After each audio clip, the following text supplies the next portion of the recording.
Across history, wealth has rarely disappeared in dramatic collapses alone, but more often through something far quieter, something that operates slowly enough to feel almost invisible while it is happening, and that force is inflation. Not just as an economic concept, but as a deeply psychological one that shapes how people perceive value, security, and progress over time. If you imagine holding a fixed amount of money and placing it in a world that is constantly shifting beneath it, where prices gradually rise, wages adjust unevenly, and expectations evolve without clear boundaries, you begin to see that inflation is not simply about higher prices, but about the erosion of purchasing power in a system that never stands still.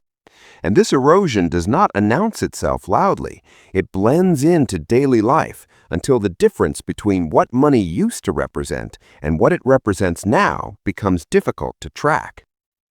Historically, periods of inflation have rarely felt extreme in the moment unless they reached crisis levels, such as during events like the Weimar Republic hyperinflation, where currency collapse was obvious and immediate.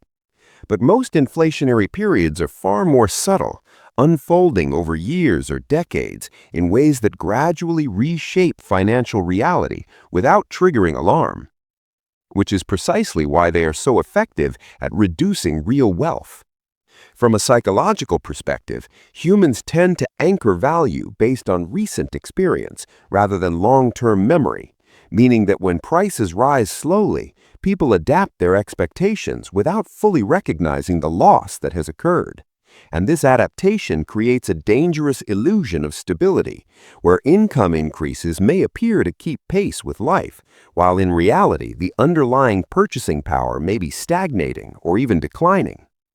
To understand the mechanics more clearly, consider a simple mathematical framework where inflation averages around 2 to 3% per year, which seems small on the surface, but when compounded over time, it creates a significant divergence between nominal money and real value, so that over a period of 20 to 30 years, the same amount of money may lose a substantial portion of its effective purchasing ability, even if the number itself remains unchanged. This is where the system becomes particularly important, because money that remains static does not exist in a neutral state. It is actively losing relative value in an environment where everything else is gradually increasing in cost, which means that inaction is not a passive decision, but a directional one, leading slowly toward decreased financial capacity. If we zoom out further and look at long-term economic patterns, including data often tracked by institutions like the Federal Reserve, we can observe that inflation is not treated as an anomaly, but as a built-in feature of modern economies designed to encourage spending, investment, and movement of capital rather than long-term stagnation, which means that the system itself is structured in a way that quietly penalizes idle money. This creates a subtle but powerful divide between those who understand the implications of inflation and adjust their behavior accordingly, and those who rely purely on income and savings without considering how value changes over time. And the difference between these two approaches is not immediate, but it becomes increasingly visible across longer time horizons. There is also a behavioral layer to this, where individuals often prioritize short-term certainty over long-term efficiency, preferring to hold money in forms that feel stable and accessible, even if those forms are gradually losing value, because the psychological comfort of liquidity can outweigh the abstract concept of future purchasing power, especially when the loss is not immediately visible.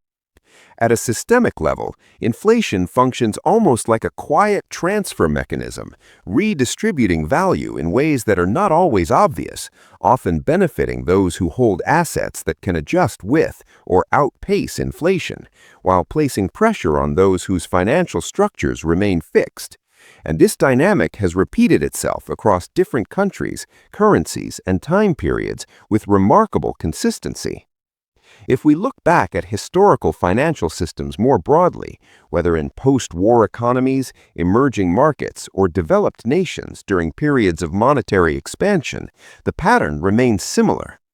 Inflation rarely destroys wealth overnight, but instead reduces it gradually, creating a long-term drift between nominal growth and real progress, and this drift can be difficult to detect without deliberate analysis.